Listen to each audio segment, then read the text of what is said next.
Carolyn, Dube here, and I'm thrilled to be here with you in Stencil School. Now, what I'm going to be sharing with you in this video is something that I love about stencils and masks, and that is it can take the guesswork out of things. It can help you find just the right place to put something without any guessing. And I'm going to show you two examples. One where I take this sort of ugly, messy paper, and another one where I take something that I love. So you can see those two extremes and how they play with a stencil and a mask. I'm going to be playing with ones from the There Goes the Neighborhood collection. This happens to be the Towers Stencil and Mask set. So you get the 4 individual towers and you've got the stencil behind it. Because you've got the stencil and the mask, that means you can do some stuff that will involve no guessing. I'm going to take this cleanup paper here. It's random brush strokes, cleaning off paint on my fingers, just making sure every last little bit of something gets used somewhere. But really, honestly, this paper is kind of a hot mess. Now, when I've got something like that, I love to bring in stencils and masks because when I isolate just part of this, it's going to change how it looks. But when I'm just using the mask there by itself, it's like, what will it look like underneath there? Well, I don't know for sure. It's too much guessing for me. So that's when I bring in the stencil. And I can just start moving it around and seeing how the isolated parts look. And I kind of like how that part looks down there. But I'm also drawn to this partial circle over here to put that right within the dome of that tower in that bulbous part in the top. I'm really liking that. But do I want it off to the side? Do I want it centered? Because I've got the stencil, I can audition it. I can try it in different places and even get the little details like the very tip of the tower. Is it looking the way that I want? But very carefully choosing where it's going to go. Not randomly slapping it down, but picking the part where it's really going to stand out and shine. And notice how I'm just kind of nudging it just a little bit. Some of those little shifts can really change how something looks. And when you're using both the stencil and the mask together, you can then get those things very precisely where you want them. Now I'm going to put the mask in the stencil. But I have fumbly fingers, so I'm going to bring in a little bit of tape to help me out. This is washi tape, so basically a low tack tape. I just need a little bit of help here. I'm going to make the very fancy tape circle. There's no precision here. There's no right or wrong way to do it. And then I'm going to put the tape on the back of the mask. It doesn't even have to be perfectly positioned. It's just there to hold it in place. I'm going to push it down. Now I know it's in the exact right spot. And I'm going to hold the mask carefully while I lift the stencil away.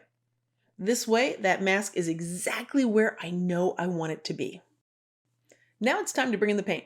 I'm going to do black here because I really like how that's going to isolate the colors that are there. But absolutely, you can do it with white, you can do it with any color, you can do it any way that you want. For me, I'm just feeling the pull of black. And I'm going to stay just around the outside of the mask because I want the silhouette of this tower here. Because it's such a busy print that I've got under there. It's so busy that if I put the windows on there, everything's just going to get lost. I don't want to do that here. Now, other times when I've got a less detailed pattern underneath it, less detailed paper, I absolutely put those windows in. And so that's one of the things I absolutely love about stencils is you have so many choices to use the windows, not use the windows. Now, the one thing is if you're like me and not very careful, because I'm not, when some of the edges are a little bit tight here, instead of me having to really think really hard and do things super carefully, I'm just using a Post-it note there to quickly mask it off. And I'm not working that hard with the mask. I'm just kind of putting it there, moving it quickly. I absolutely could have taped things off, but I just don't want to spend those 20 seconds. So I'm grabbing a Post-it note for this. Now, I wanted to have crisp lines with this. And I just said I'm not very careful and I'm kind of impatient. So how am I making sure that I have that? Well, there's one big thing that I'm doing that helps make that happen, and that is using a heavy body paint. Basically a thick paint. Probably not going to surprise you that a thick paint is less likely to run underneath than a thin paint. I'm also making sure that I use a small amount of the paint because if I've got globs of paint, no matter how thick, it could run underneath. So a thick paint using small amounts. That's why you'll see me sort of dab off the cosmetic sponge there over onto my palette, which by the way is just a 3x5 gel plate that I'm using. And by having that thick paint and using a small amount of it, I don't have to be that careful and I can still get crisp lines. Now I'm not going to do the whole paper at this second. I'm just going to do a nice edging around the shape that I have here, around that tower. And now I can remove the tower and see how it looks. So do I want to leave it just that way with only part of the page covered in black, or do I want to cover the whole thing in black?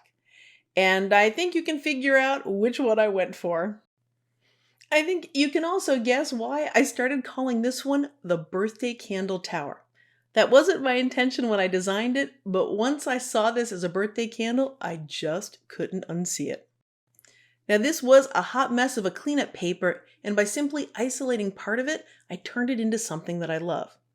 But now let's take a paper that I absolutely love and use a mask with it. This time I'm going to be using There Goes the Neighborhood Warehouses with this one. And so with this you get the 3 masks as well as the stencil behind it. Of course, that's if I can simply pick these things up with my fingers off of the paper. And this is the one that's calling to me today because it fits that area that I really, really love. But here's the thing. Right now I can't really see everything that's under there.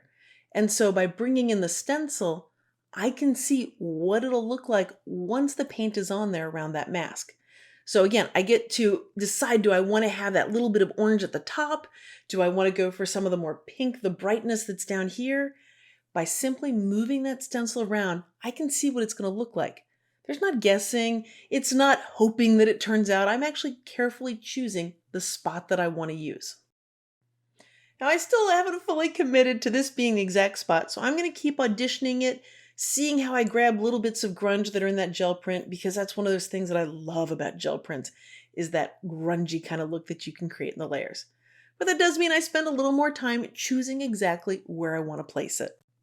So now it's time to grab that washi tape circle, that low tack tape kind of thing, to help hold that mask in place so that it's not going to move around, because it took me a lot to decide exactly where it was going to go. I'm going to hold the mask while I lift the stencil away. And now I am ready to bring in the paint. Oh, and by the way, if you like learning more about stencils, seeing different ways to use them, how to get the most out of the stencils that you have, then make sure you hit that subscribe button. That way you'll know as soon as StencilGirl Products has a new video out. There are 2 things that I'm doing differently than when I use this process on the tower. One of them is I'm not using a Post-it note, because getting around this one, I've got a little more space clearance, whatever you want to call it. And so all I need to do is the cosmetic sponge and just stay on the edge and it'll be fine. The other thing is I'm not going quite as wide with the paint. I'm staying a little bit closer to the mask, the shape of it. And the reason for that is I really love this whole paper. I have my favorite part where I've got the mask, but I do love other stuff. So I'm not going to cover the entire paper. One of the big reasons why I still love playing with stencils years and years after finding out about them is because of the flexibility. Like, I could do the windows or not do the windows on this. I love that I have those choices built into it. It means I can get a lot of different looks from the same stencil. Now, what I've got in my hand is a wet paper towel here, and I'm just going around the edge of the paint. I want to soften it up a little bit rather than having such a hard edge. Kind of want that black paint to fade. But I had a lot of water on that paper towel, so I brought in a drier one here, so I can just kind of buff it. Now, if you've got an eagle eye, you've noticed something that I've done differently here than I did on the tower. And that is I'm leaving the mask on there as I'm playing around with this, because that's what's protecting that pattern under there. It's going to keep it nice and crisp and pure, as opposed to the parts where I keep moving around the black paint. And I feel like I took a little more off than I wanted, so that means I just add a little bit more on there. And then in come that fancy tool, the paper towel, trying to just get it so that it's lightly damp. Soaking wet pulled off too much paint, but dry isn't moving it enough. So a lightly damp seems to be doing the trick for me. So it's very much a Goldilocks kind of thing. You know, is it too much, too little? You just keep working it till you get it just right to how you want it.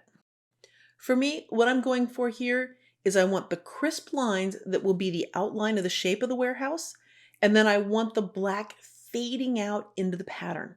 So that's why I just kind of keep buffing and going over it. Once I've got the paint where I want it to be, I'm happy with that. Then I'm going to lift the mask up. Oh, and by the way, if you ever lift the mask up and realize, oh, I need to go do something different, you can just put the mask right back on it.